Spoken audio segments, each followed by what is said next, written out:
Bismillahirrahmanirrahim. Assalamualaikum warahmatullahi wabarakatuh. Innal hamdalillah nahmaduhu wa nasta'inuhu wa nastaghfiruh wa na'udzu billahi min shururi anfusina wa min sayyiati a'malina. May yahdihillahu fala mudilla lahu wa may yudlil fala hadiya lahu. Asyhadu an la ilaha illallah wahdahu la syarika lah wa asyhadu anna nabiyyana Muhammadan abduhu wa rasuluh.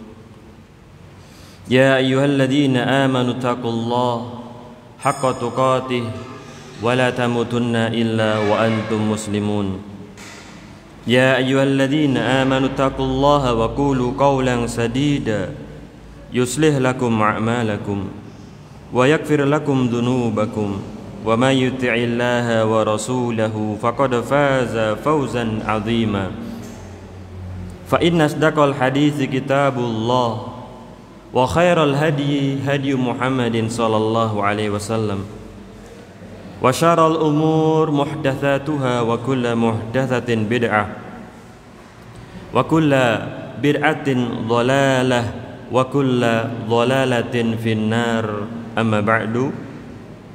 Ma'asyiral muslimin wal muslimat, al-hadirin wal hadirat, Bapak Ibu, adik-adik yang dirahmati oleh Allah Subhanahu wa taala. Segala puji bagi Allah Subhanahu wa taala. Salawat teriring salam semoga senantiasa tercurah teruntuk junjungan kita semuanya, baginda Nabi sallallahu alaihi wasallam. Allah Tabaraka wa ta'ala mengatakan, wa in ta'uddu ni'matallahi la tuhsuha innal insana la zalumun kaffar. Allah Subhanahu wa ta'ala mengatakan di dalam surat Ibrahim, bila mana kalian hendak menghitung nikmat Allah, niscaya kalian tak akan bisa menghitungnya. Sesungguhnya manusia zalum, sangatlah suka berbuat zalim, mendolimi dirinya, mendolimi orang lain. Kafar, sangatlah ingkar, tidak mensyukuri nikmat yang Allah Ta'ala berikan kepada mereka.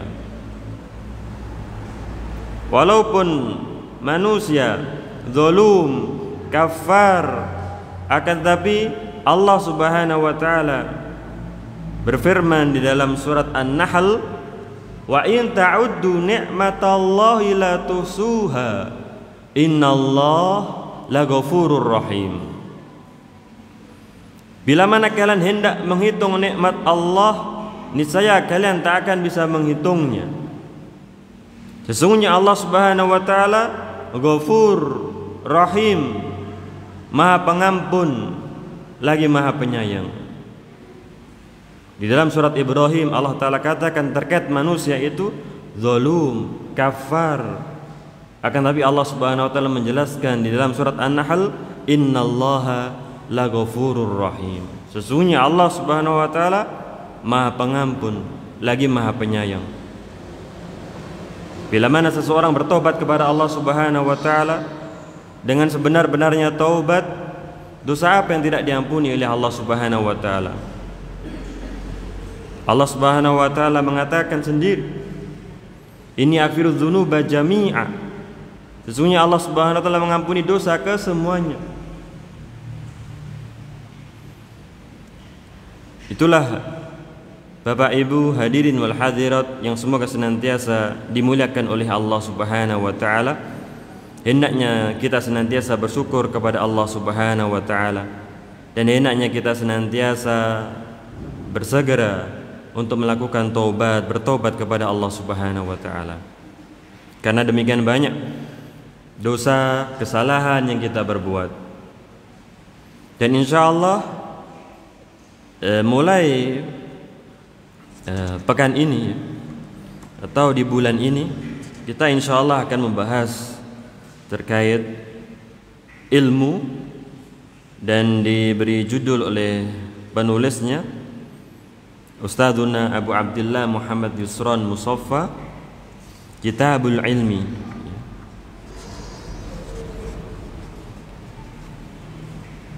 Kita mulai daripada hadis yang pertama. Innal ilma syar'i mirasul anbiya wa tariq ilal jannah. Sesungguhnya ilmu syar'i itu adalah warisan para nabi. Para nabi meninggalkan ilmu, dan ilmu syar'i itu adalah jalan menuju surga Allah Subhanahu wa taala. An Abi Darda, Abu Darda lebih dikenal dengan kunyahnya Abu Darda. Sebagian orang di antaranya para sahabat sebagaimana kita ketahui Abu Bakar, Abu Hurairah terkenal dengan kunyah mereka. Dan ada sebagian yang terkenal dengan namanya. Ataupun yang perempuan, Ummu Kulthum, Ummu Abdillah, Aisyah radhiyallahu taala anha. Dari Abu Darda, dan nama beliau adalah Uwaimir bin Zaid bin Qais. Dan ada yang mengatakan nama beliau Abu Darda radhiyallahu taala anhu adalah Amir bin Malik. Dan terkait ayah beliau, ini banyak terjadi perbedaan yang demikian mencolok. Ada yang mengatakan Uwaimir bin Zaid, ada yang mengatakan Uwaimir bin Qais, ada yang mengatakan Uwaimir bin Abdillah, ada yang mengatakan Uwaimir bin Tha'labah, dan ada yang mengatakan Uwaimir bin Amir Al-Ansari Al-Khazraji. Ini adalah nama daripada Abu Darda radhiyallahu taala anhu. Allah Subhanahu wa taala meridhoinya. Semoga Allah Subhanahu wa taala meridhoinya. Dan memang para sahabat Allah Subhanahu wa taala meridhoi mereka, dan kita juga berdoa kepada Allah Subhanahu wa taala, kita meminta agar Allah Subhanahu wa taala meridhoinya. Kenyataan dan doa daripada ucapan kita radhiyallahu an. Karena Allah taala mengatakan radhiyallahu anhum wa radu an. Karena Allah ridha kepada mereka, mereka ridha kepada Allah Subhanahu wa taala. Karena Allah Subhanahu wa taala mencintai mereka, mereka mencintai Allah Subhanahu wa taala. Jadi dimulai dari Allah Subhanahu wa taala memberikan kepada seseorang itu taufik. Dan Abu Darda radhiyallahu taala anhu adalah termasuk penulis wahyu. Di antara yang sering kita kenal dari para sahabat yang menulis wahyu adalah Zaid bin Thabit. Ini Abu Darda juga termasuk. Beliau bersafar melakukan perjalanan di zamannya Umar menuju Syam. Beliau di Syam mengajar Al-Quran, yu'allimun nasa Al-Quran. Dan disebutkan bahwasannya yang pertama kali menyunahkan, membuat sunnah yang bagus, yaitu halakoh tahfidz Al-Quran, membuat halakoh untuk menghafal Al-Quran, itu adalah Abu Darda radhiyallahu an. Jadi kalau kita menjumpai di banyak masjid sekarang, alhamdulillah banyak halakoh tahfidz, halakoh tahsin. Yaitu yang pertama kali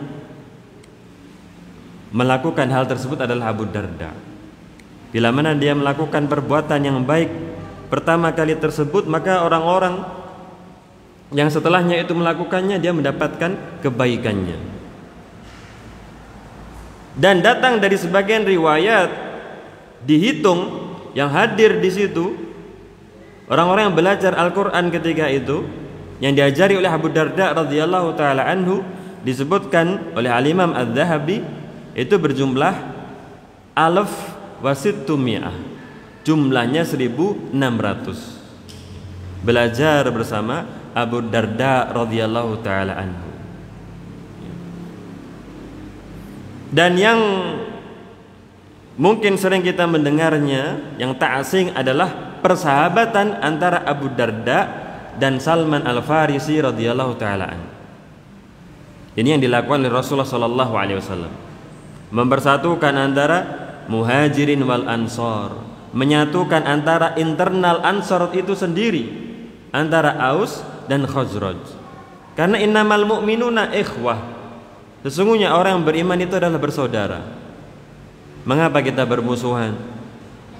Bagaimana Nabi SAW mempersatukan, mempersahabatkan antara Muhajirin dengan Ansor, internal Ansor antara Aus dan Khazraj, mempertautkan, mempersahabatkan antara Abu Darda dan Salman Al-Farisi, mempersahabatkan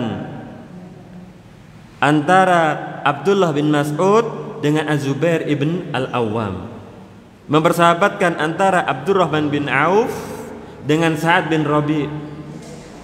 Innamal mu'minuna ikhwah. Sesungguhnya orang yang beriman itu bersaudara. Dan salah satu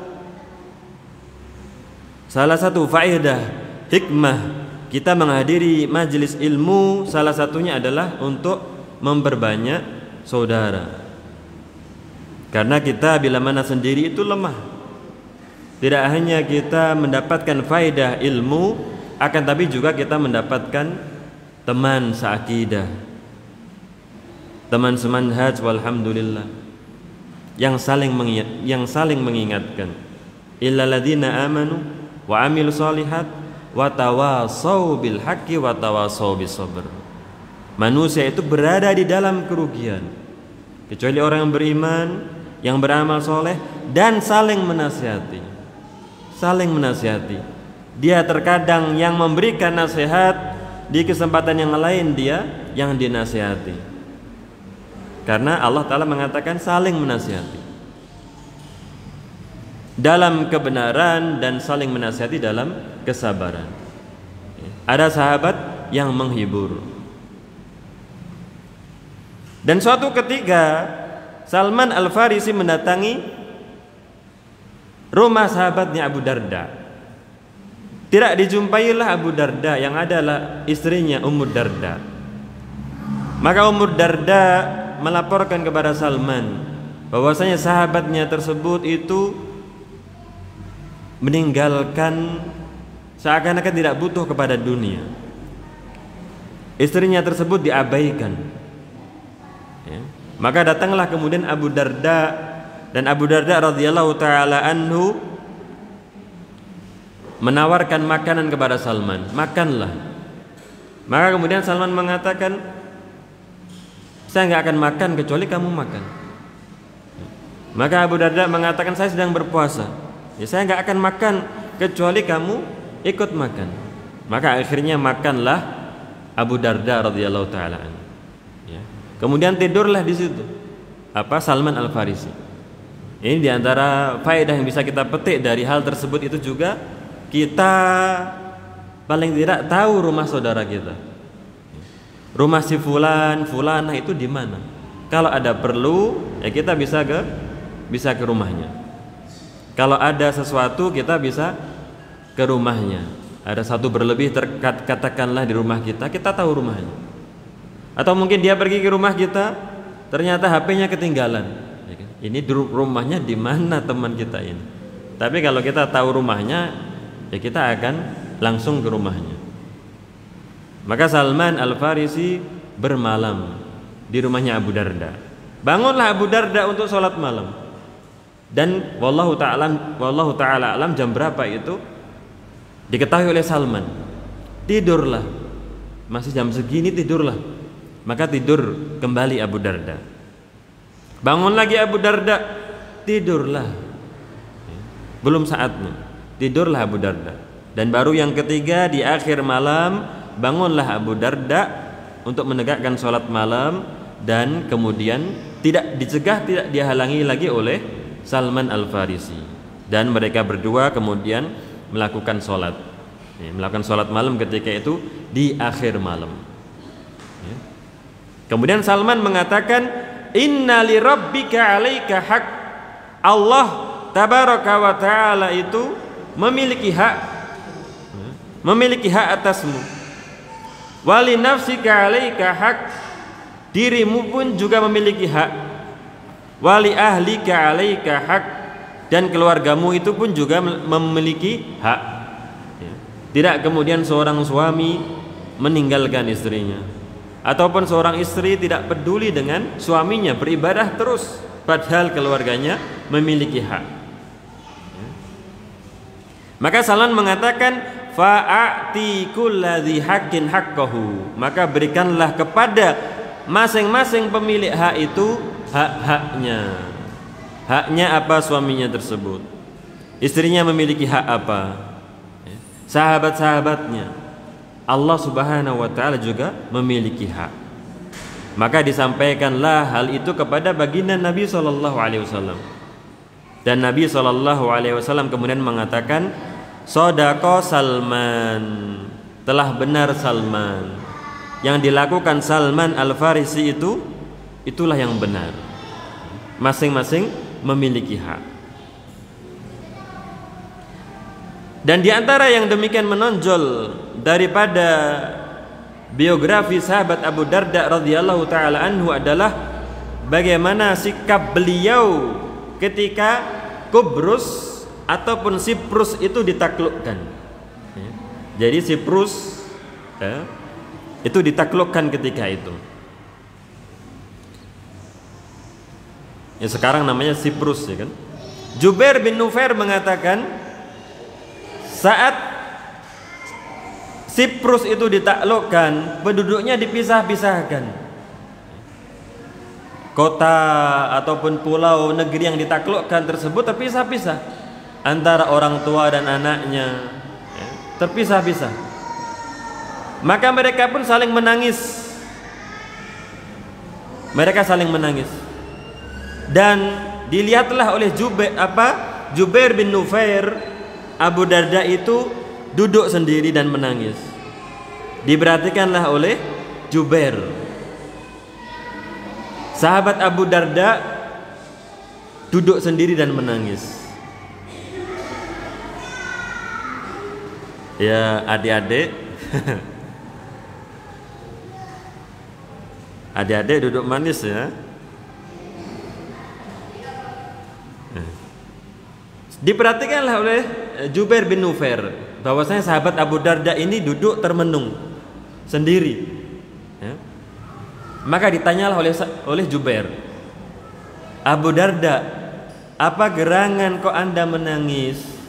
Padahal ini adalah hari di mana Allah memuliakan Islam, Allah memuliakan kaum muslimin, ya. Maka Abu Darda mengatakan, sakilatka ummuka ya Jubair bin Nufair, bagaimanakah engkau ini wahai Jubair? Ma ahwanal khalqa 'ala Allah idza hum taraku amrah. Alangkah hinanya makhluk atas Allah bila mana mereka itu meninggalkan perintahnya. Baina hiya ummah qahira qadira zahira 'alan nas. Mereka adalah umat yang dahulu berkuasa. Lahumul mulk, mereka memiliki kekuasaan. Hatta taraku amrallah azza wa jalla. Akan tetapi apa yang mereka lakukan, penduduk Siprus tersebut, mereka meninggalkan perintah Allah. Mereka kufur. Fasaru ila ma tara. Maka lihatlah bagaimana keadaan mereka ketika ini. Lihatlah keadaan mereka saat ini. Mereka terhina, dikuasai oleh kaum muslimin. Keluarga mereka tercerai-berai, ditawan, dibunuh. Karena apa? Karena mereka meninggalkan perintah Allah Subhanahu wa taala. Lihatlah bagaimana keadaan mereka. Maka menangislah Abu Darda. Di saat mungkin banyak kaum muslimin yang berbahagia, akan tapi Abu Darda duduk termenung. Yang mana Nabi SAW mengatakan, waju'ila dhillatu was-saghar ala man khalafa amri, dan dijadikan kehinaan kerendahan bagi yang menyelisih perintahku. Wa man tashabbaha biqaumin fahuwa minhum. Barang siapa menyerupai suatu kaum, maka dia adalah bagian dari mereka. Nabi SAW mengucapkan dalam sebuah hadis yang dihasankan oleh Al-Imam Al-Albani seperti itu. Kehinaan, kerendahan itu milik siapa? Bagi siapa? Atas siapa? Atas orang-orang yang menyelisih perintah Rasulullah SAW. Dan sebaliknya, kemuliaan, kejayaan itu ada pada menaati perintah Allah dan Rasulnya. Mereka-mereka yang menaati Rasulullah SAW, bermutaba'ah, mendapatkan bagian daripada ayat wa rafa'na laka dzikrak. Mereka-mereka yang berbuat ibadah ikhlas karena Allah Subhanahu wa taala, berbuat ibadah mencontoh Rasulullah SAW, mendapatkan bagian daripada ayat wa rafa'na laka dzikrak, dan kami angkat, kamu muliakan nama engkau wahai Muhammad. Sedangkan mereka yang membenci, tidak senang dengan sunnah-sunnah Nabi SAW, mendapatkan bagian daripada ayat inna syani'aka huwal abtar. Sesungguhnya yang membenci engkau wahai Muhammad, dialah yang terputus. Lihatlah bagaimana dahulu baginda Nabi SAW yang beriman berapa orang? Abu Bakar, Khadijah, Bilal. Akan tapi bagaimana kita lihat sekarang ini? Kejayaan Islam membuktikan janji Allah Subhanahu wa taala. Dan itu diperhatikan oleh sahabat Tamim Ad-Dari. Sahabat Tamim Ad-Dari memperhatikan, di antara keluarganya yang masuk Islam, Allah taala muliakan. Di antara keluarganya yang masih memilih kekufuran, mendapatkan kehinaan.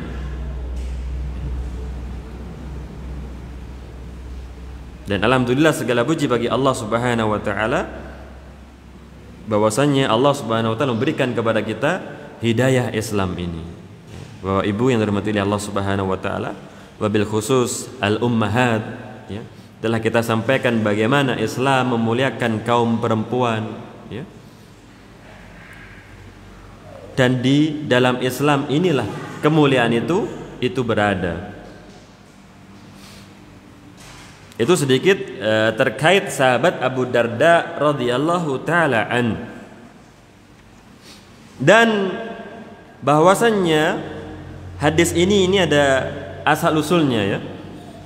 Mengapa kemudian sahabat Abu Darda menyampaikan terkait hadis Nabi SAW, man salaka tariqan yatlubu fihi ilman. Ada kisahnya. Secara lengkap dalam hadis tersebut disebutkan bahwasannya ada seseorang dari Madinah menuju ke Damaskus. Sahabat Abu Darda tadi telah kita sampaikan berangkat ke Syam, di Damaskus. Sahabat Abu Darda ini di Damaskus didatangi oleh seseorang dari Madinah. Kalau sekarang 1 jam 2 jam dengan pesawat, atau dengan mobil itu mungkin 10 jam, ya. Tapi zaman dahulu itu berhari-hari. Zaman dahulu itu 1 bulan dari Madinah ke Damaskus. Maka ditanyalah oleh sahabat Abu Darda, ma akdamaka ai akhi, apa yang membuat engkau datang ke sini wahai saudaraku? Apa yang membuat engkau jauh-jauh dari Madinah menuju ke Damaskus? Maka dia mengatakan, hadis balagoni annaka tuhaddits bi an Rasulillah sallallahu alaihi wasallam, yaitu sebuah hadis yang sampai kepadaku bahwasanya engkau itu mendengarkan hadis tersebut dari Rasulullah sallallahu alaihi wasallam. Maka ditanya lagi, dikuatkan lagi oleh sahabat Abu Darda, ama qadimta litijarah, atau engkau ini datang untuk berdagang dari Madinah ke Damaskus untuk berdagang? Dia mengatakan, la, tidak. Ditanya lagi oleh sahabat Abu Darda, ama qadimta li haja, mungkin ada perlu, ada hajat engkau datang ke Damaskus? Dia tetap mengatakan la, tidak. Dia mengatakan ma qadimta illa fi talabi hadzal hadis, engkau ini tidak datang ke Damaskus kecuali untuk hadis tersebut. Maka dia mengatakan na'am, iya, bahwasannya kedatangannya dari tempat yang jauh dari Madinah itu adalah dalam rangka mendengarkan hadis tersebut. Maka diberikanlah kabar gembira oleh sahabat Abu Darda, inni sami'tu Rasulullah sallallahu alaihi wasallam yaqul, ini hadisnya, man salaka tariqan yatlubu fihi ilman. Disunahkan untuk memberikan kabar gembira, sebagaimana Rasulullah SAW menyambut marhaban bi talibil ilmi, menyambut Sofwan, selamat datang wahai para penuntut ilmu. Apa yang telah kita sampaikan daripada asal muasal hingga kemudian sahabat Abu Darda menyampaikan hadis tersebut adalah bagaimana kecintaan kaum salaf terhadap ilmu. Bagaimana mereka itu demikian cinta terhadap ilmu. Dan mereka melihat bahwasanya hal itu sebagai ghanimah, sebagai sebuah harta karun, ghanimah yang besar. Walaupun hanya mendengarkan satu hadis, walaupun hanya dengan mendengarkan satu ayat, dalam rangka mendapatkan satu hadis, dilakukanlah perjalanan selama 1 bulan. Bukan sesuatu yang kecil, bukan satu yang remeh, cuman satu hadis. Tidak seperti itu. Lihatlah bagaimana kecintaan para sahabat, para salaf terhadap ilmu. Karena mengapa? Karena dengan tersampaikannya hadis tersebut, walaupun satu hadis, itu agama akan terjaga. Bagaimana kalau kemudian tidak ada yang meriwayatkan hadis tersebut? Dia yang mengetahui hadis tersebut meninggal, belum disampaikan kepada orang lain, maka akan tidak sampai kepada kita hadis tersebut.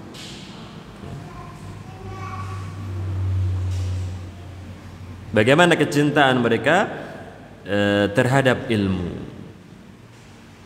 bahwasanya perjalanan yang demikian berat tersebut tidak memayahkan mereka. Dan demikianlah sebagaimana dikatakan, idza hasalat al-ulfah batalat al-kulfah. Bila mana ada cinta, maka tidak ada beban. Bila mana ada cinta, tidak ada beban. Mengapa orang tua sedemikian payahnya seorang laki-laki bekerja dari pagi sampai sore, seorang istri karena cinta kepada anak-anaknya, seorang istri mencintai suaminya. Lihatlah bagaimana mereka yang menginfakkan puluhan juta. Ada yang membangun masjid itu sekian puluh miliar. Mungkin orang akan berpikir, kok bisa-bisanya, kok bisa dengan uang yang demikian banyak dia gunakan untuk hal-hal tersebut. Idza hasalat al-ulfah batalat al-kulfah. Bila mana ada cinta, maka tidak ada beban. Jauh-jauh dari tempat yang jauh untuk menuntut ilmu, ataupun di tengah guyuran hujan, kok segitunya engkau mengerjakan hal tersebut? Ya karena memang cinta, karena mendapatkan kenikmatan tersebut, tidak ada beban di dalamnya. Al-Imam An-Nawawi dalam satu hari menghadiri 12 dars, 12 pelajaran dalam satu hari, bukan dalam satu pekan menghadiri satu pelajaran atau 2 pelajaran. Dalam satu hari menghadiri 12 pelajaran. Kalau minimal satu pelajaran itu 1 jam, maka sudah menghabiskan 12 jam. Itu minimal kalau satu pelajaran hanya 1 jam. Apalagi kalau 1,5 jam ataupun 2 jam. 12 pelajaran ia hadiri. Demikianlah bila mana seseorang itu sudah cinta, maka tidak ada beban. Bila mana kita masih merasa ada beban, mungkin kita belum mencintai amalan tersebut. Sholat malam terasa berat. Mengapa? Kita tidak mendapatkan kenikmatan pada ibadah yang kita lakukan tersebut. Mengapa demikian berat untuk menghafal Al-Quran, untuk memurajaah? Karena kita kurang mencintai Al-Quran tersebut. Andai kecintaan kita kepada amal-amal ibadah tersebut sebagaimana kecintaan kita ketika berpuasa Ramadan. Ketika berpuasa Ramadan, walaupun tidak boleh makan, tidak boleh minum dari pagi sampai maghrib, akan tetapi kita merasakan kebahagiaan. Yang kita rasakan adalah kenikmatan. Maka kita perhatikan hati kita ketika kita mengerjakan ibadah-ibadah tersebut. Insya Allah kalau ikhlas karena Allah Subhanahu wa Ta'ala, maka akan menumbuhkan kecintaan. Kita rela melakukan perjalanan walaupun 1 jam, 2 jam untuk menuntut ilmu. Karena apa? Karena kita cinta. Karena ada kenikmatan yang kita dapatkan.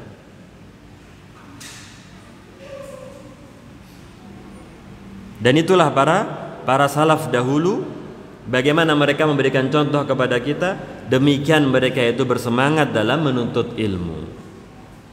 Sahabat Abu Ayyub Al-Ansari melakukan perjalanan dari Madinah ke Mesir. Sahabat Abu Ayyub Al-Ansari dari Madinah ke Mesir untuk menjumpai sahabat Uqbah bin Amir radhiyallahu taala anhu. Maka ditanyalah oleh Uqbah, apa yang membuat engkau datang wahai Abu Ayyub? Maka Abu Ayyub Al-Ansari mengatakan, sebuah hadis yang engkau dengar daripada Rasulullah sallallahu alaihi wasallam. Tidak ada yang tersisa seseorang yang mendengarnya selain aku dan selain engkau. Terkait masalah menutupi aib seorang muslim. Abu Ayyub Al-Ansari takut bila mana dia meninggal, Uqbah bin Amir meninggal, tidaklah kemudian hadis tersebut sampai kepada umat terkait masalah menutup aib seorang muslim. Ya. Maka Uqbah bin Amir mengatakan, "Na'am, iya, aku mendengar Rasulullah sallallahu alaihi wasallam bersabda, man satara mu'minan fid dunya ala khizyatin satarahullahu yaumal qiyamah." Yaitu sebuah hadis terkait menutup aib seorang muslim. Barang siapa yang menutupi aib seorang mukmin di dunia, maka Allah Subhanahu wa taala akan menutup aibnya kelak di hari kiamat. Maka inilah Bapak Ibu yang dirahmati Allah Subhanahu wa taala, bagaimana kalau kita mengetahui aib saudara kita itu adalah ujian. Seharusnya kita rahasiakan. Tidak kemudian kita beberkan kepada orang lain. Dan tidak kita mendiamkan kesalahannya. Tidak kita sampaikan kepada orang lain, cukuplah kita yang tahu, kita memberikan nasihat kepadanya. Maka ketika Ma'iz, sebagaimana yang kita ketahui, Ma'iz adalah seorang sahabat yang dirajam. Ma'iz Al-Aslami. Ma'iz Al-Aslami lapor kepada Rasulullah SAW, mengaku kalau telah melakukan wal-iyadu billah perbuatan zina. Maka dinasihatilah Hazzal.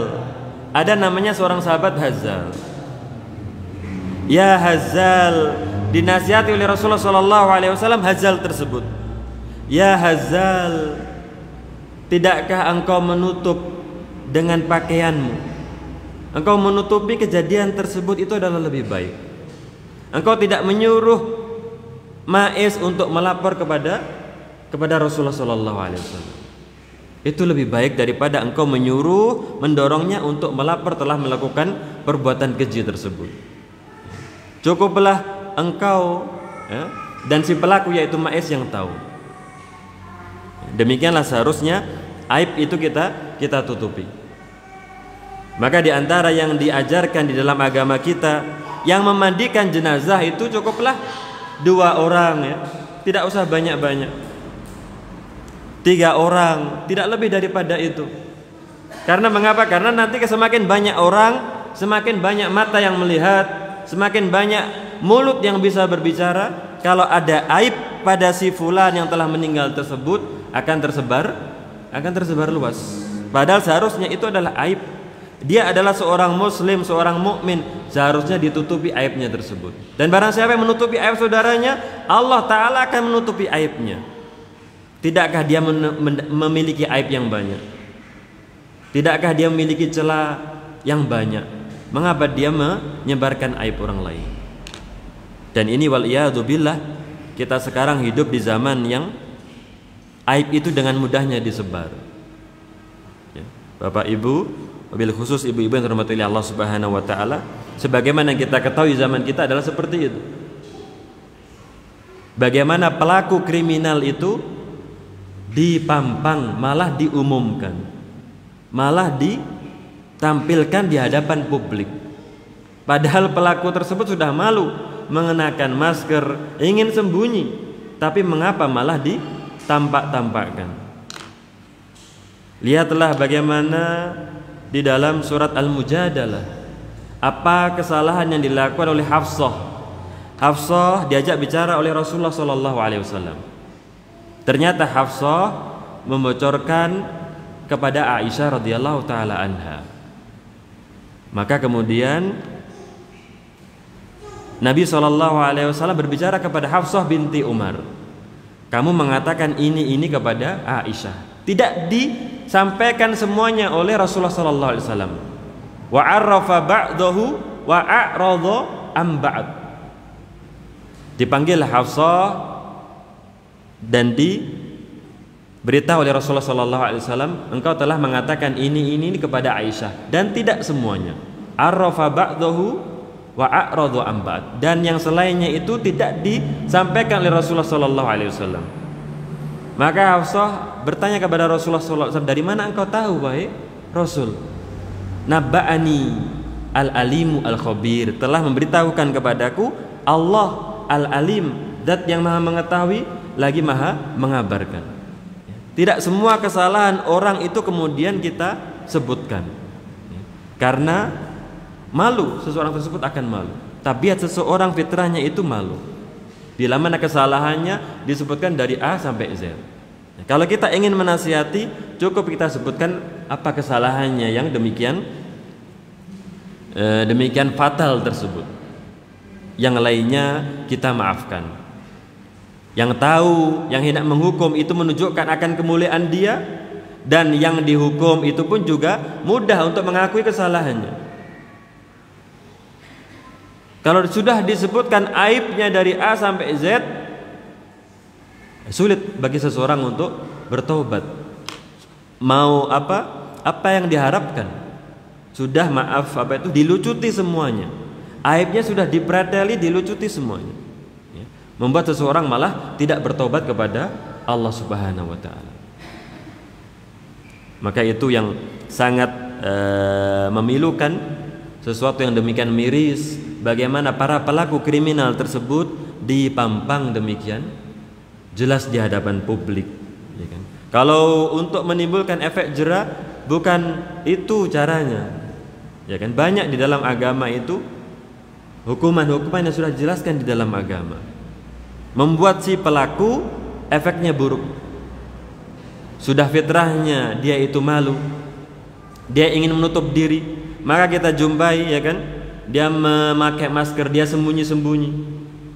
Dan demikian pula bagi orang yang melihatnya, ada efek buruknya, pengaruh buruknya. Bagi orang yang melihat, oh dia pelakunya, ternyata akhirnya mencela. Padahal belum tentu, mungkin bisa dia difitnah. Belum tentu kejadiannya itu seperti yang tersebar. Sedangkan dia sudah mencela, melaknat, wal iyadzubillah. Yang mana bila mana dia mencela, ucapan buruk tersebut bisa kembali kepada dirinya. Tidakkah dia hafal wailun likulli humazatil lumazah? Tidakkah dia hafal ayat tersebut? Kecelakaan atau neraka wail atau lembah di jahanam, kebinasaan bagi siapa? Likulli humazatil lumazah, untuk orang yang merendahkan orang lain baik dengan perbuatannya ataupun dengan lisannya, yang mencela orang lain dengan perbuatannya atau dengan lisannya. Wailun likulli humazatil lumazah. Ya. Ada efek buruk bagi pelaku dan bagi yang melihat. Di antara efek buruk bagi yang melihat itu tadi, dia mengucapkan ucapan yang buruk. Dan efek buruk yang lainnya apa? Bahwasanya kriminal tersebut itu menjadi sesuatu yang biasa, padahal itu perbuatan yang demikian keji. Akhirnya menjadi apa? Manusia menganggapnya biasa, padahal itu perbuatan yang demikian keji. Karena saking seringnya ditampakkan, karena saking seringnya diberitakan, hingga akhirnya manusia menganggap itu sebagai sesuatu yang biasa. Akhirnya malah banyak merebak keburukan tersebut. Tidak berhenti keburukan tersebut, ternyata malah menyebar. Wal iyadu billah. Dan itu kita saksikan bagaimana sekarang ini kejadian yang buruk itu banyak. Pembunuhan wal iyadu billah. Perbuatan zina wal iyadu billah. Seharusnya ditutupi, malah maaf disiarkan langsung, ya kan? Apa itu penggerebekan dan sebagainya wal iyadu billah. Hingga akhirnya hal tersebut menjadi biasa, padahal itu keburukan.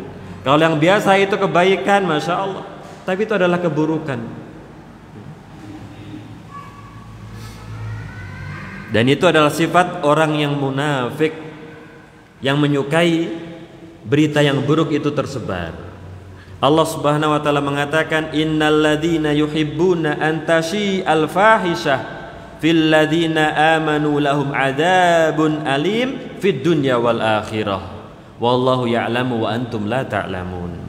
Sesungguhnya orang-orang yang suka perbuatan keji itu tersebar pada orang-orang yang beriman, kasak kusuk tersebut terhembus, tersebar, tidak malah ditutup-tutupi, bagi mereka itu adalah azab yang pedih di dunia dan di akhirat.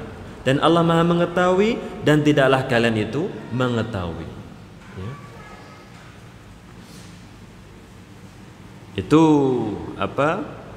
Faedah yang bisa kita petik daripada perjalanan sahabat Abu Ayyub Al-Ansari dari Madinah ke Mesir untuk menjumpai sahabat Uqbah bin Amir terkait masalah yang demikian penting, yaitu menutup aib seorang muslim. Dan adalah sahabat Jabir bin Abdullah, padahal lebih banyak meriwayatkan hadis. Sahabat Jabir bin Abdullah lebih banyak meriwayatkan hadis. Beliau mendatangi Abdullah bin Unais, mendatangi sahabat Abdullah bin Unais di Syam, dan membutuhkan perjalanan itu selama 1 bulan. Perjalanan itu membutuhkan 1 bulan. Padahal lebih terkenal, lebih familiar Jabir bin Abdullah, lebih banyak hadisnya Jabir bin Abdullah, tapi tidak menghalangi sahabat Jabir untuk melakukan perjalanan selama 1 bulan untuk mendapatkan hadis daripada Abdullah bin Unais. Demikian pula yang demikian kita kenal adalah terkait perjalanannya Nabi Musa alaihissalam. Nabi Musa alaihissalam, lebih mulia Nabi Musa alaihissalam jelas daripada Nabi Khidir. Maka dikatakan, falau istagna ahad anir rihlah fi talabil ilmi lastagna anha Musa alaihissalam. Andai seseorang itu di dalam menuntut ilmu itu tidak membutuhkan perjalanan, tidak membutuhkan rihlah, maka yang paling tidak membutuhkan itu adalah Nabi Musa alaihissalam. Tapi Nabi Musa alaihissalam, demikian mulianya Nabi Musa alaihissalam, termasuk ulul azmi, 5 rasul ulul azmi, melakukan perjalanan untuk apa? Untuk mendapatkan ilmu dari Nabi Khidir. Allah Ta'ala mengatakan, wa id qala Musa li fatah la abrahu hatta ablugha majma'al bahraini au amdiya hukuba. Dan tatkala Musa mengatakan kepada pelayannya, yaitu Yusha bin Nun, Aku tidak akan berhenti, senantiasa melakukan perjalanan hingga aku sampai pada pertemuan dua lautan. Au amdiya hukuba, atau aku melewati masa yang demikian panjang, bertahun-tahun untuk bertemu Nabi Khidir alaihissalam. Andai seseorang itu tidak membutuhkan dalam menuntut ilmu itu perjalanan, maka yang paling tidak membutuhkan adalah Nabi Musa alaihissalam. Maka membutuhkan perjalanan, ya, membutuhkan usaha.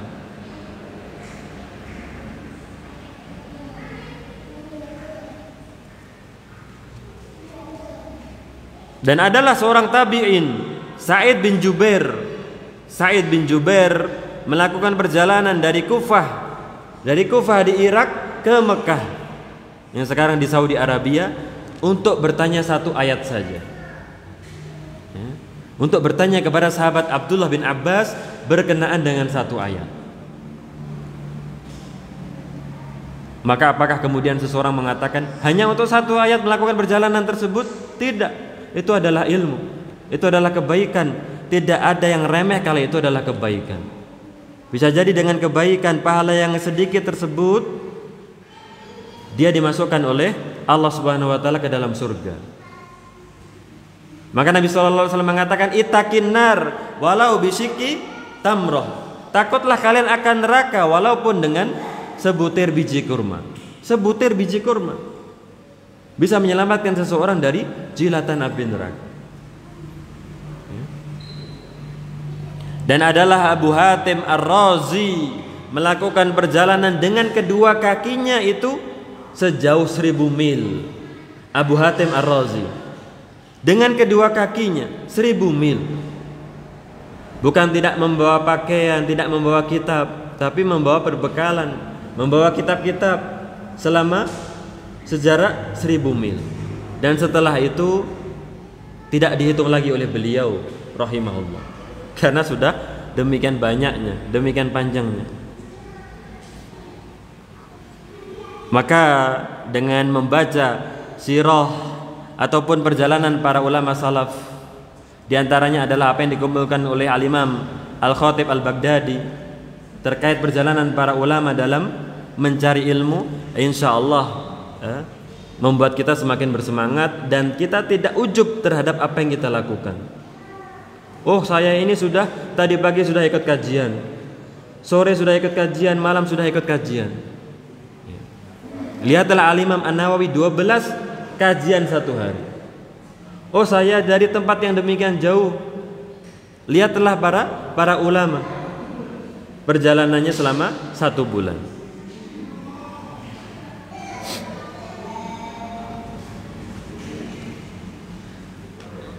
Itulah ya perjalanan para ulama dalam menuntut ilmu, ibu-ibu yang dirahmati oleh Allah Subhanahu wa taala. Dan alhamdulillah insyaallah ibu-ibu ya pada pagi hari ini datang dengan penuh semangat. Karena ada apa? Karena ada kelezatan kenikmatan tersebut. Karena ada kecintaan. Bila mana sudah cinta, insyaallah tidak ada beban. Dikorbankan, ditinggalkan yang lainnya. Untuk apa? Untuk kelezatan, untuk kenikmatan tersebut.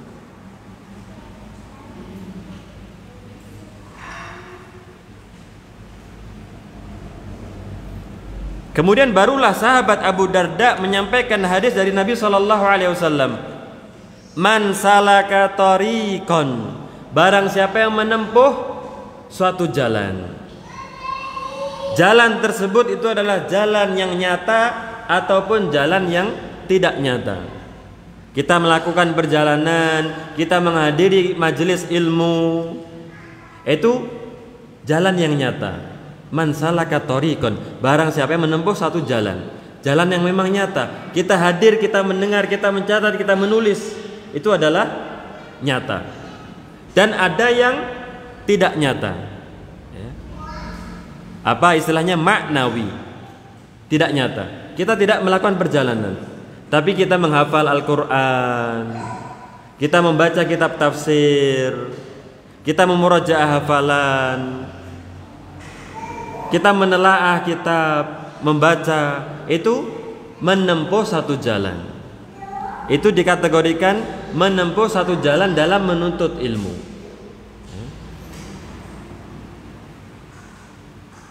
Maka dikatakan nakilul aqdam kana kilil aqlam. Yang memindahkan kaki-kakinya itu dengan melangkah, melakukan perjalanan seperti yang memindahkan pulpen. Nakil al-aqlam, yang memindahkan pulpen menulis walaupun dia di rumah. Apalagi sekarang banyak siaran-siaran langsung, bahkan dari Mekah Madinah ada siaran langsung. Kita tulis, kita catat pelajaran tersebut. Itu juga menuntut ilmu, menempuh satu jalan untuk mendapatkan ilmu. Ada kajian langsung, walaupun itu di YouTube katakanlah, kita tulis, itu juga menuntut ilmu. Karena Nabi SAW mengatakan thoriqon, secara umum jalan tersebut. Bagaimana kemudahan tersebut? Dari rumah, pahala tersebut tidaklah terputus. Dengan adanya wabah beberapa waktu yang lalu, banyak diliburkan kajian-kajian. Masih ada kesempatan untuk mendapatkan ilmu tersebut. Kalau dahulu mungkin ketika wabah rindu katanya pengen datang ke masjid untuk pengajian, ya kan? Tapi ketika sudah memang betul-betul dibuka masjid-masjid tersebut, ternyata sami mawon, ternyata sama juga. Ketika wabah nggak boleh sholat di masjid, berapa masjid ya kan? Pengen sholat di masjid kok nggak boleh? Bagaimana masjid rumah Allah kok nggak boleh? Ketika dibuka masjidnya dia sholat di rumah. Manusia, innal insana la dzalumun kafar. Suka berbuat aniaya, suka kufur. Lupa dia. Nanti kalau sudah saya itu kaya, nanti kalau sudah ada kelapangan, lapang waktu, lapang rezeki, saya akan datang kajian. Saya akan gunakan harta saya untuk berinfak, bersedekah. Tapi ternyata ketika datang ke lapangan tersebut, dia tidak beranjak dari tempatnya. Manusia.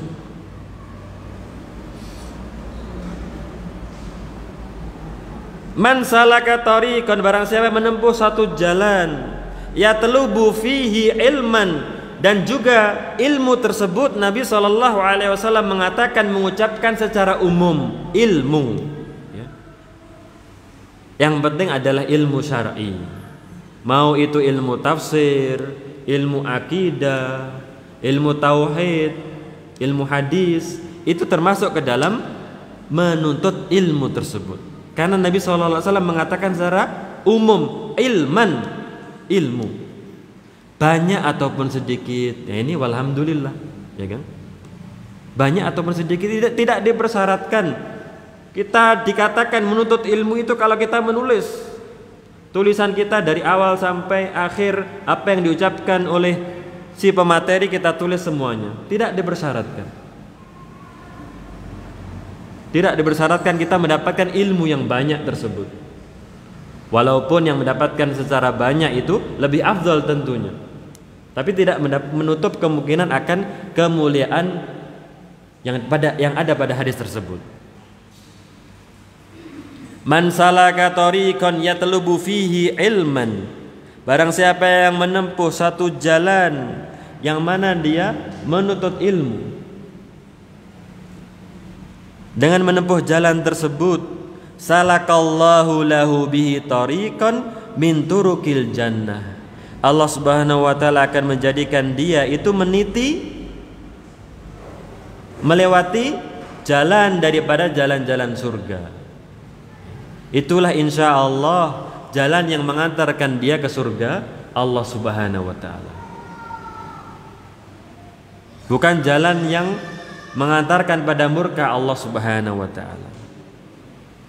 Dan di dalam riwayat yang lainnya Rasulullah sallallahu alaihi wasallam mengatakan sahalallahu lahu bihi tariqan ilal jannah.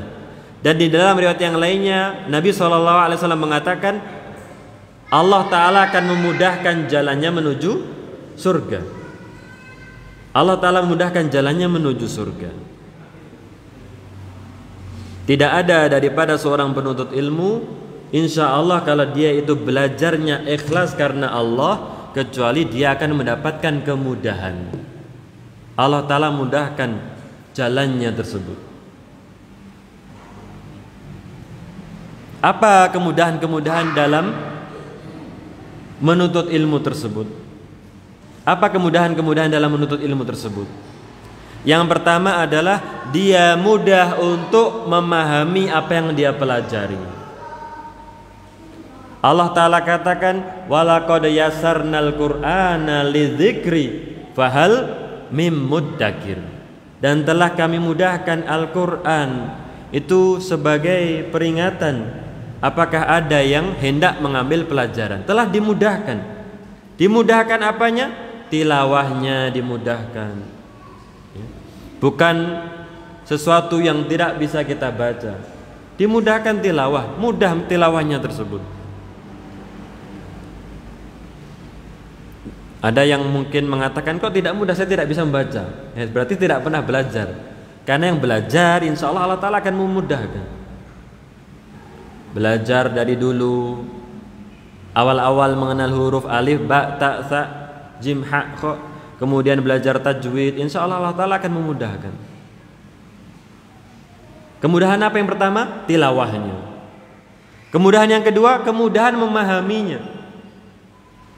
Kalau memang kita betul berusaha untuk memahami Al-Quran, Allah Ta'ala akan memudahkan. Apa toh maknanya? Wailun likulli humazatil lumazah. Apa toh maknanya? Wal asr innal insana lafi khusr. Apa toh maknanya ayat-ayat yang lain tersebut? Kalau memang kita berkeinginan, Allah Ta'ala akan memudahkan untuk kita memahaminya.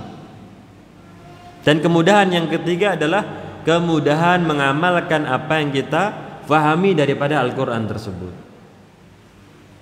Oh, kita harus memanfaatkan waktu sebaik-baiknya. Karena Allah Ta'ala bersumpah, wal asr, demi masa, innal insana lafi khusr. Allah Ta'ala akan memudahkan dia untuk bertadabbur, untuk mengamalkan. Kalau memang dia bertujuan seperti itu. Maka ibu-ibu yang dirahmati oleh Allah Subhanahu wa taala, jangan lupa ketika kita membaca Al-Qur'an, kita berniat untuk menambah ilmu, berniat untuk mengamalkan. Jangan dijadikan membaca mendapatkan per huruf itu 10 kebaikan, itu tujuan akhir. Tujuan akhir itu agar diamalkan Al-Qur'an tersebut. Dan tidak akan kita bisa mengamalkan kalau kita tidak memahami dengan benar. Membaca itu bukan tujuan terakhir, tujuan terakhirnya diamalkan. Terpampang jelas di kedua mata kita ayat-ayat Allah Subhanahu wa taala.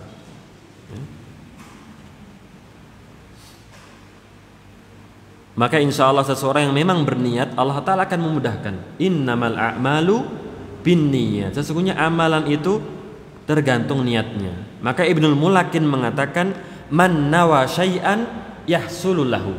Barang siapa yang meniatkan sesuatu, dia akan memperolehnya. Wa man lam yanwi lam yahsul lahu. Dan yang tidak berniat tidak akan mendapatkannya. Kita perhatikan teman-teman kita yang memang berniat, memang dia berniat mengumpulkan harta, bekerja siang malam, ya kita tahu sekarang bagaimana keadaannya, hartanya banyak, ya memang itu yang dia inginkan. Ada di antara teman kita yang masya Allah ya, berilmu, ya kan, hafal Al-Quran karena memang berniat untuk menghafalkan Al-Quran, ya. Berniat untuk membaca Al-Quran itu dengan benar, berniat untuk mendapatkan ilmu, akhirnya Allah Ta'ala berikan kepadanya ilmu. Maka kalau kita mungkin kok tidak berhasil, kok aku belum mendapatkannya, mungkin niat kita masih setengah-setengah. Niat kita belumlah niat yang tulus. Karena insya Allah seseorang yang menginginkan sesuatu, dia akan mendapatkannya. Entah sesuatu apa yang diinginkan olehnya, entah itu dunia, dia akan mendapatkannya. Tentunya dengan seizin Allah Subhanahu wa ta'ala. Tidak ada daripada kisah orang-orang sukses dunia ya, dalam tanda kutip sukses dunia tersebut, Dalam kisah-kisah mereka ya bagaimana perjuangan mereka, ya kan? Bagaimana perjuangan mereka? Memang mereka bersungguh-sungguh, berkorban, mereka berjuang hingga akhirnya menemukan penemuan-penemuan tersebut, hingga akhirnya menjadi jajaran orang terkaya tersebut karena memang mereka usaha. Bukan bagaimana kok bisa sesukses ini? Ya nggak ada yang saya lakukan, saya cuma tidur, saya bermain-main, ya tidak seperti itu. Tidak ada yang kemudian ketika ditanya dia mengatakan seperti itu. Bagaimana kiat suksesnya? Ya berusaha. Dia menceritakan dengan penuh semangat, menggebu-gebu, ya kan? Bukan ketika ditanya bagaimana kiat suksesnya? Ya tidak ada. Saya tidak ada yang saya lakukan, saya males-malesan. Saya itu bangun jam 8, ya kan? Tidak ada. Barang insya Allah yang meniatkan sesuatu, dia akan mendapatkannya.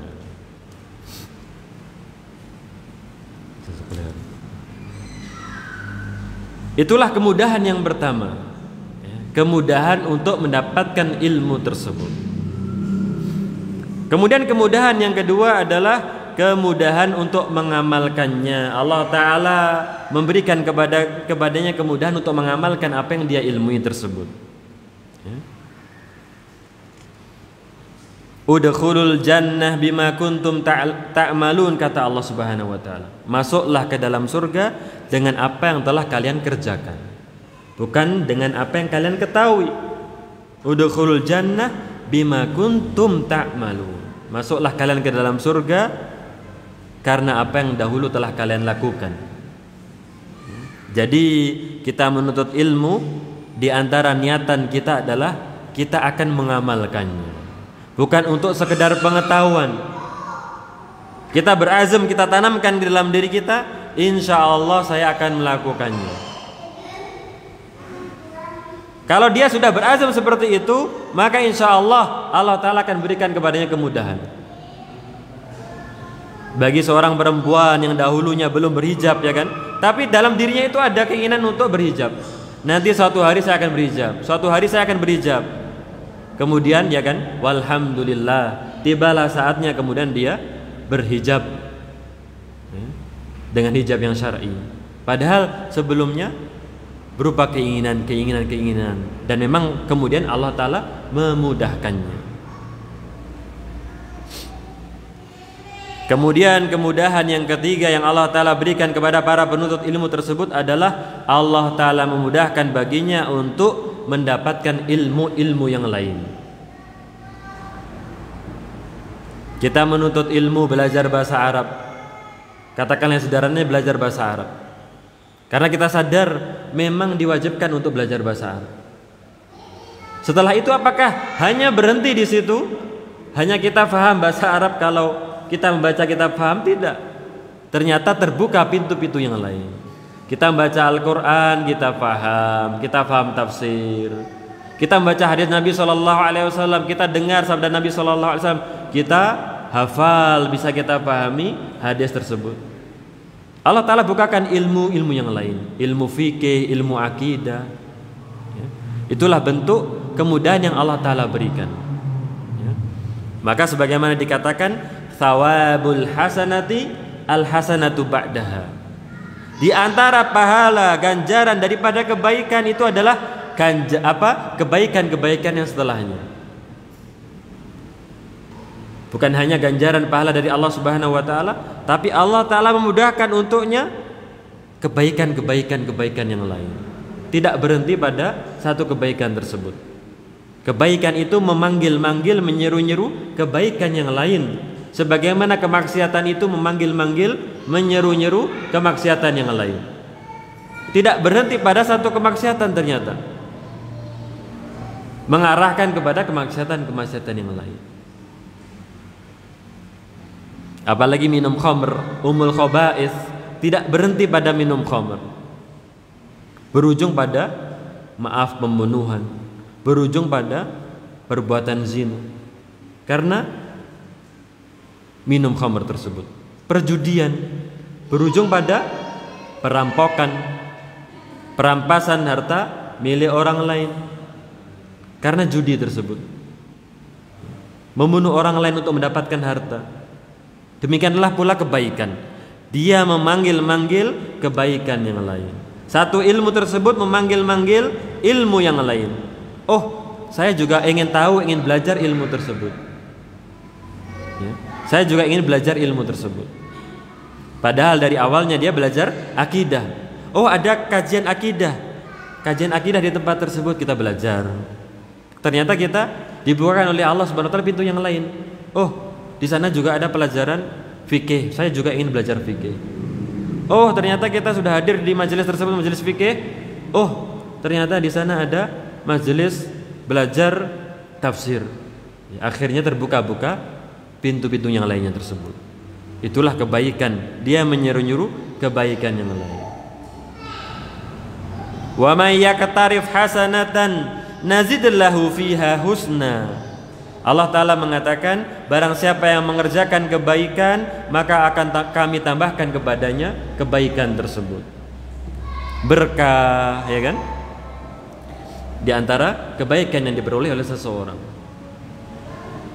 Dan yang keempat, daripada makna kemudahan yang Allah Ta'ala berikan kepada para penuntut ilmu adalah kemudahan kelak di akhirat.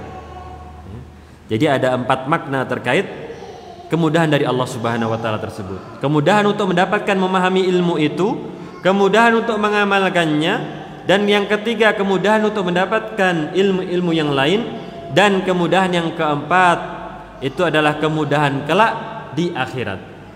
Kemudahan ketika melintasi sirat itu insya Allah didapatkan oleh para penuntut ilmu tersebut. Kemudahan di dalam hisab, kemudahan-kemudahan yang insya Allah akan didapatkan oleh seorang muslim, seorang penuntut ilmu kelak di akhirat. Dikatakan oleh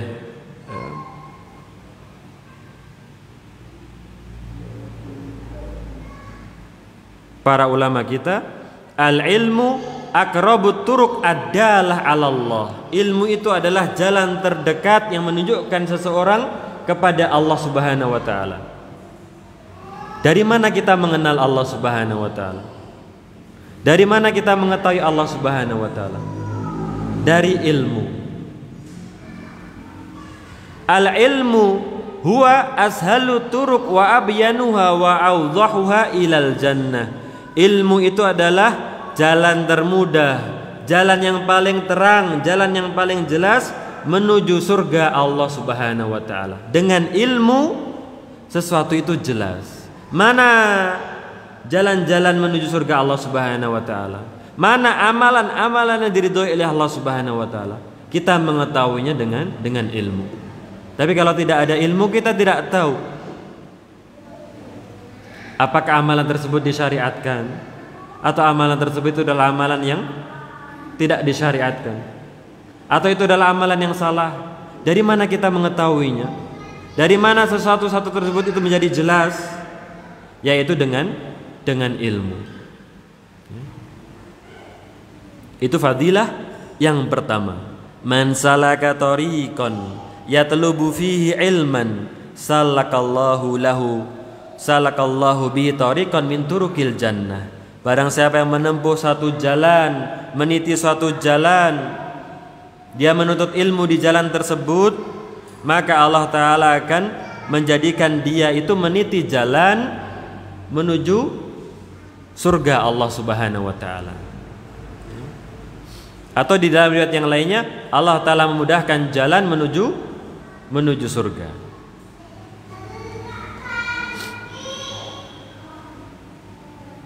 Kita lanjutkan masih. Dan kemudian kemuliaan yang kedua, wal malaikatu tadau ajnihataha ridon li talibil ilmi. Kemuliaan yang ketiga adalah bahwasannya malaikat itu meletakkan sayap-sayapnya sebagai bentuk keridhaan bagi para penuntut ilmu.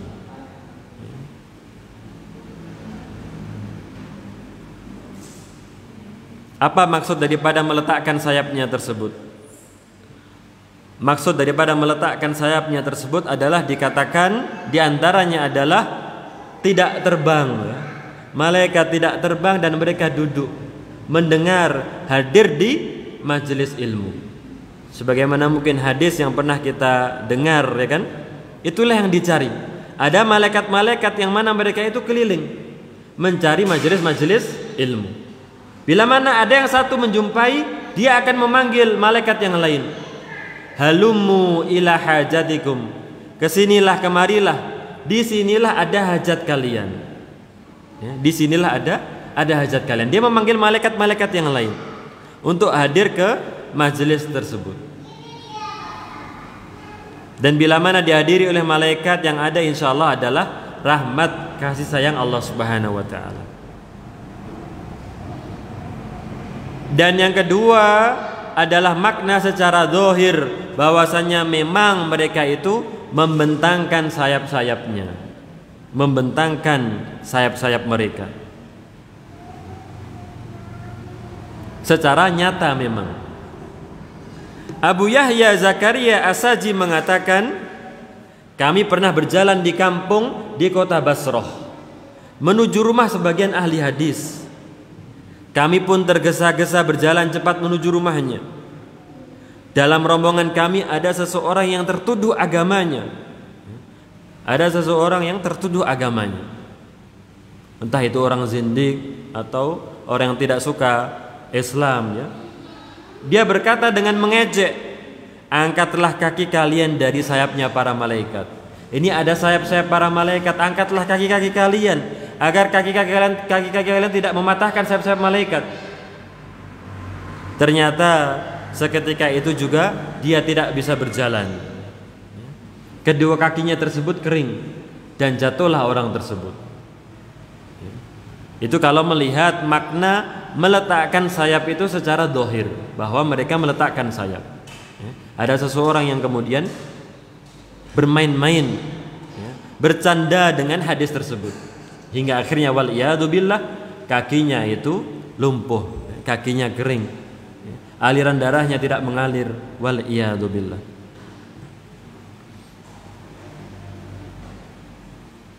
Dan di antara makna yang lain meletakkan sayap-sayapnya adalah mereka itu tawadhu, merendahkan hati kepada para penuntut ilmu, memuliakan para penuntut ilmu. Kalaupun tidak ada keutamaan yang lain, hanya ada keutamaan ini, sudahlah cukup bagi kita untuk menghadiri majelis-majelis ilmu. Bagaimana para malaikat itu memuliakan mereka, bagaimana para malaikat itu tawadhu kepada mereka.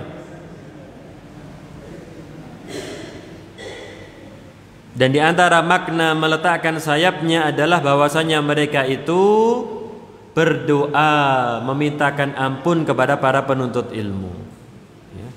Allah Subhanahu wa taala mengatakan, alladzina yahmiluna al-arsya wa man haulahu yusabbihuna bihamdi rabbihim wa yu'minuna bihi wa yastaghfiruna lilladzina amanu.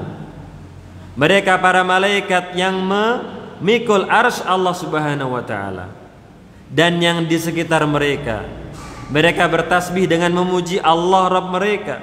Mereka beriman kepada Allah Subhanahu wa taala dan mereka itu yastaghfiruna lilladzina amanu, dan mereka itu beristighfar, memintakan ampun kepada orang-orang yang beriman.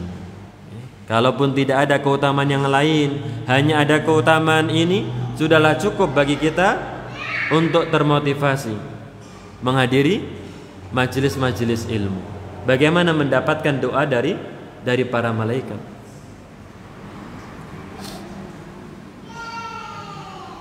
Itu keutamaan yang kedua. Keutamaan yang kedua daripada hadis di halaman 4, ya. Ibu-ibu yang dirahmati Allah Subhanahu wa taala, wal malaikatu tad'u ajnihataha ridwan li talibil ilmi.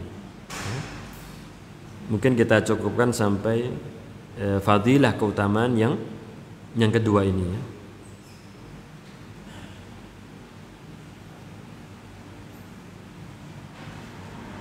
Kita baca, mungkin ada pertanyaan.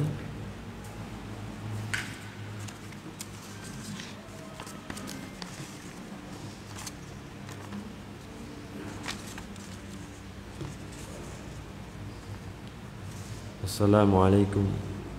Waalaikumsalam warahmatullahi wabarakatuh. Bagaimana cara mudah belajar bahasa Arab? Cara mudah belajar bahasa Arab. Tadi sebagaimana kita singgung, ada keinginan. Ada keinginan dalam diri kita. Kita tumbuhkan keinginan, kita tumbuhkan kecintaan. Jangan yang kita salahkan adalah orang lain terus. Yang kita salahkan adalah apa itu? Metode ataupun buku-bukunya. Padahal kalian yang salah itu adalah metodenya ataupun gurunya. Ya mungkin sekarang dia sudah bisa belajar bisa bahasa Arab. Ya. Tapi di sana yang ia salahkan gurunya, di sini yang ia salahkan adalah metodenya. Di tempat yang lain yang ia salahkan senantiasa orang lain. Mengapa dia tidak pernah menyalahkan diri sendiri?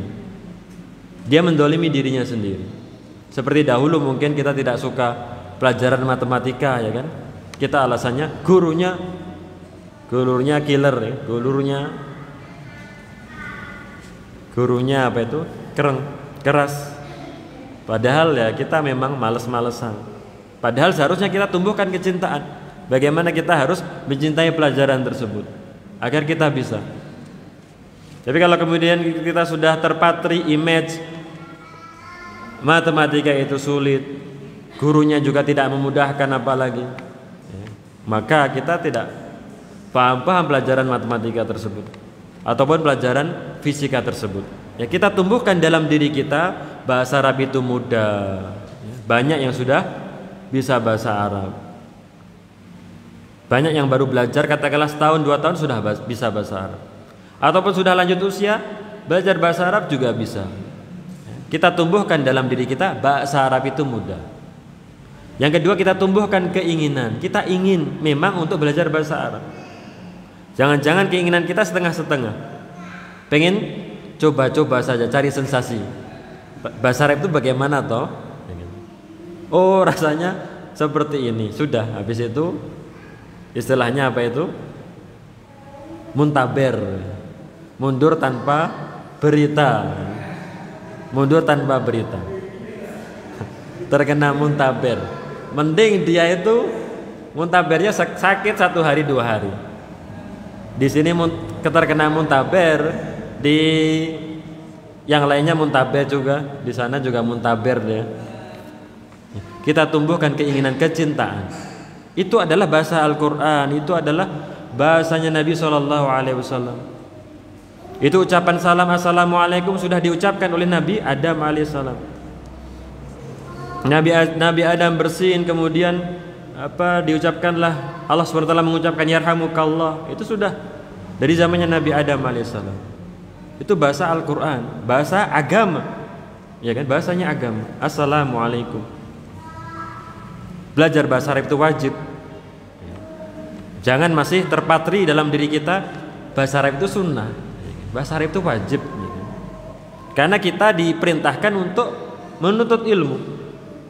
Kita diperintahkan untuk belajar Al-Quran, hadis Nabi dengan bahasa Arab.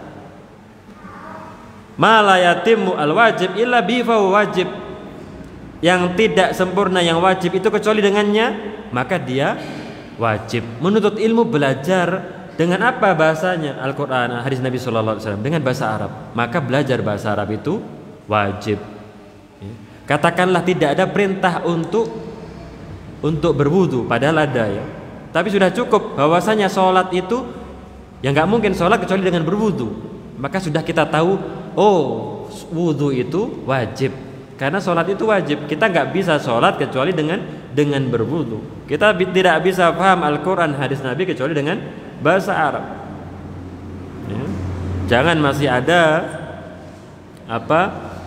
pemikiran kalau bahasa Arab itu sunnah, bahasa Arab itu wajib. Dan bagi yang memang menginginkan, tadi dikatakan oleh Ibnul Mulakkin, man nawa syai'an, yang meniatkan sesuatu, insya Allah yahsul lahu, dia akan mendapatkannya. Mengapa kau tidak bisa? Tidak ingin, keinginannya rendah. keinginannya tidak tulus. Tadi yang pertama, tanamkan dalam diri kita bahasa Arab itu mudah. Kalau belajar bahasa Inggris bisa, belajar bahasa Prancis, belajar bahasa Mandarin, bahasa kanji Jepang bisa. Mengapa dia tidak bisa bahasa Arab? Padahal dia tahu huruf-hurufnya tersebut. Huruf-hurufnya sudah tahu. Membaca Al-Quran sudah bisa. Berbeda dengan kita masih belajar huruf. Belajar bahasa Mandarin itu huruf apa toh, ya kan? Bahasa kanji Jepang itu huruf apa? Kok gini-gini itu bisa dibaca, ya kan? Alhamdulillah sudah bisa membaca Al-Quran, itu sudah modal. Membaca Al-Quran itu modal. Kecuali mungkin kita belum bisa membaca Al-Quran, maka kita mulai dari membaca Al-Quran alif ba ta tha jim ha ho, itu baru kita belajar bahasa Arab. Syaratnya kita bisa membaca Al-Quran terlebih dahulu. Dan metode banyak ya, metode banyak, dan juga banyak yang berhasil. Kita tidak katakan metode ini buruk, ini metode yang menyulitkan. Banyak metode yang insya Allah ya saling melengkapi dan insya Allah memudahkan. Tapi tadi yang penting yang kita sampaikan adalah tanamkan bahasa Arab itu mudah, dan yang kedua, tanamkan keinginan, koreksi keinginan kita. Apakah kita memang betul-betul ingin? Karena yang ingin insya Allah dia akan mendapatkannya. Innamal a'malu binniyat, sesungguhnya amalan-amalan itu tergantung niatnya. Tidak hanya yang berniat itu kan kebaikan, ya kan? Berniat dunia saja Allah Ta'ala berikan kepadanya.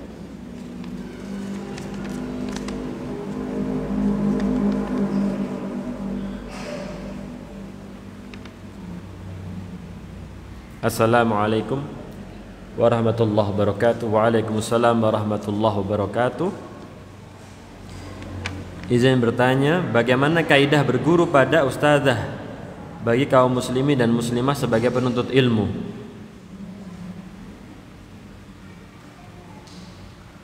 Ini belajar pada seorang ustazah ya. Ya tentunya yang belajar adalah kaum perempuan ya, kaum muslimah. Tidak kemudian ustazah tersebut mengajar kaum muslimin, orang-orang laki-laki. Kalau yang menyampaikan adalah seorang ustazah, maka yang hadir adalah kaum muslimat, kaum perempuan. Kenapa? Lewat WA. Kalau lewat WA atau lewat media-media yang lainnya, dan banyak sekarang ya kan, itu alhamdulillah termasuk ke dalam hadis Nabi SAW tadi yang kita sebutkan, man salaka thoriqan, dia menempuh satu jalan yang nyata, memang dia melangkahkan kaki menuju tempat disampaikan ilmu tersebut, atau yang secara makna dia melakukan upaya, melakukan kegiatan aktivitas untuk menuntut ilmu.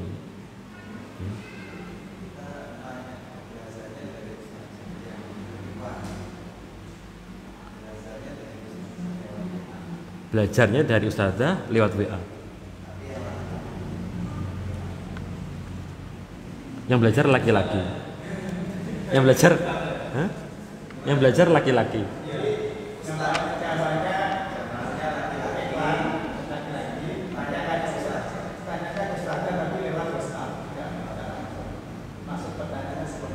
Oh.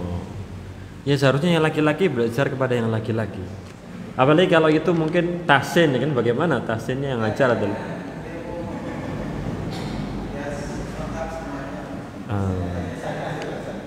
ininya yang ikhwan itu belajar pada yang ikhwan. Lebih banyak ustadz daripada ustadzah. Ya itu kalau terkait tidak bolehnya saya tidak tahu dalilnya, tapi itu sangat-sangat rentan, ya kan? Sangat-sangat rentan. Sangat-sangatlah rentan. Berbeda dengan dulu siapa? Karimah Al-Marwaziyah atau itu yang meriwayatkan hadis tersebut, ya kan? Kita zamannya berbeda. Tidak kepada penuntut ilmunya, tidak yang mengajarnya tersebut. Itu meriwayatkan hadis. seorang perawi perempuan masyhur. Ya.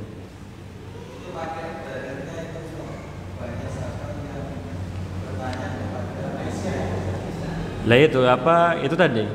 Mereka zamannya adalah orang-orang mulia terkait yang menyampaikan ataupun yang penuntut ilmunya tersebut. Para sahabat radhiyallahu taala anhum ajma'in. Kalau saya sendiri wallahu alam memandang yaitu bukanlah pada hajat ya, bukan sampai pada hajat, karena ada jalur-jalur yang lain, jalan yang lain masih banyak. Jalan yang lain masih banyak. Sangat-sangat riskan ya. Wallahu alam, sangat-sangat riskan. Bagaimana istri kita nanti kan, kita laki-laki, kita belajar pada seorang perempuan bagaimana istri kita. Iya, kalau walau alam saya memandangnya seperti itu. Kita berbeda dengan zaman mereka, Ibunda Aisyah atau tadi yang meriwayatkan hadis perawi masyhur Karimah. Seingat saya namanya Karimah ya, Al-Marwaziyah. Terkait yang menyampaikan ataupun terkait penuntut yang belajar daripadanya tersebut. Orang-orang yang mulia, orang-orang yang bersih hatinya. Kan kaidahnya kalau itu subhat untuk ditinggalkan. Kaidahnya kalau itu subhat untuk ditinggalkan. Ya, atau wallahu alam nanti bisa ditanyakan kepada ustadz yang lain ya. Kepada ustadz yang lain.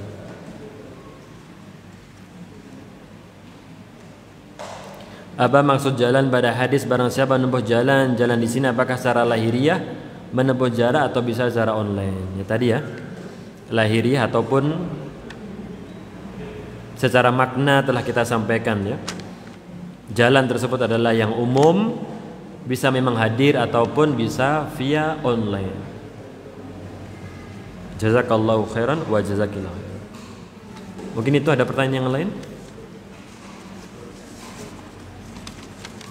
Kalau tidak ada, kami mengucapkan jazakumullahu khairan wa barakallahu fikum teruntuk kaum muslimin wal muslimat, wabil khusus para ibu, mbak-mbak ya, adik-adik yang hadir dalam kajian kita kali ini. Jazakumullahu khairan wa barakallahu fikum.